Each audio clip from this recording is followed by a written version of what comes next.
श्री राम पंचनवतितमः सर्ग। श्री राम का सीता के प्रति मंदाकिनी नदी की शोभा का वर्णन। तदनंतर उस पर्वत से निकलकर कौशल नरेश श्री रामचंद्र जी ने मिथिलेश कुमारी सीता को पुण्य सलीला रमणीय मंदाकिनी नदी का दर्शन कराया। और उस समय कमल नयन श्री राम ने चंद्रमा के समान मनोहर मुख तथा सुंदर कटि प्रदेश वाली विदेहराज नंदिनी सीता से इस प्रकार कहा, प्रिय, अब मंदाकिनी नदी की शोभा देखो। हंस और सरसों से सेवित होने के कारण यह कितनी सुंदर जान पड़ती है। इसका किनारा बड़ा ही विचित्र है। नाना प्रकार के पुष्प इसकी शोभा बढ़ा रहे हैं।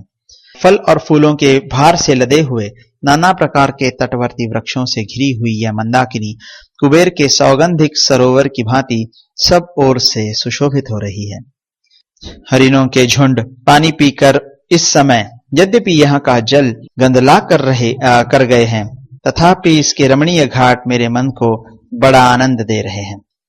प्रिय, वह देखो, जटा मृगचर्म और वलकल का उत्तरीय धारण करने वाले महर्षि उपयुक्त समय में आकर इस मंदाकिनी नदी में स्नान कर रहे हैं।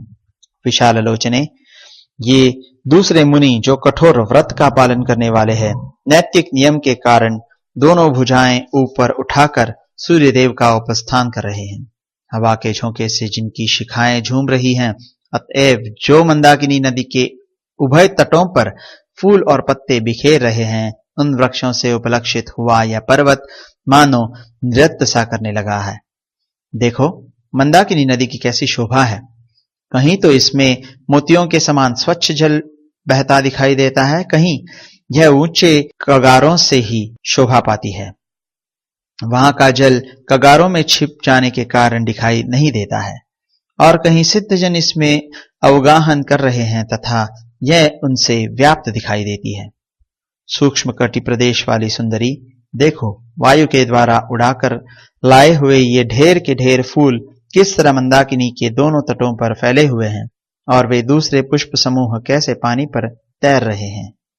कल्याणी, देखो तो सही, ये मीठी बोली बोलने वाले चक्रवाक पक्षी सुंदर कलरव करते हुए किस तरह नदी के तटों पर आरूढ़ हो रहे हैं। शोभने, यहाँ जो प्रतिदिन चित्रकूट और मंदाकिनी का दर्शन होता है, वह नित्य निरंतर तुम्हारा दर्शन होने के कारण अयोध्या निवास की उपेक्षा भी अधिक सुखद जान पड़ता है। इस नदी में प्रतिदिन तपस्या, इंद्रिय संयम और मनोनिग्रह से संपन्न निष्पाप सिद्ध महात्माओं के अवगाहन करने से इसका जल विक्षुब्ध होता रहता है। चलो, तुम भी मेरे साथ इसमें स्नान करो। भामिनी सीते, एक सखी दूसरी सखी के साथ जैसे क्रीड़ा करती है, उस प्रकार तुम मंदाकिनी नदी में उतरकर उसके लाल और श्वेत कमलों को जल में डुबोती हुई इसमें स्नान क्रीड़ा करो। प्रिय, तुम इस वन के निवासियों को पूर्ववासी मनुष्यों के समान समझो। चित्रकूट पर्वत को अयोध्या के तुल्य मानो और इस मंदाकिनी नदी को सरयू के सदृश जानो। विदेह नंदिनी, धर्मात्मा लक्ष्मण सदा मेरी आज्ञा के अधीन रहते हैं, और तुम भी मेरे मन के अनुकूल ही चलती हो। इससे मुझे बड़ी प्रसन्नता होती है। प्रिय, तुम्हारे साथ तीनों काल स्नान करके मधुर फल मूल का आहार करता हुआ मैं न तो अयोध्या जाने की इच्छा रखता हूं और न राज्य पाने की। जिसे हाथियों के समूह मथे डालते हैं तथा सिंह और वानर जिसका जल पिया करते हैं, जिसके तट पर सुंदर पुष्पों से लदे हुए वृक्ष शोभा पाते हैं तथा जो पुष्प समूहों से अलंकृत है, ऐसी इस रमणीय मंदाकिनी नदी में स्नान करके जो ग्लानि रहित और सुखी न हो जाए, ऐसा मनुष्य इस संसार में नहीं है।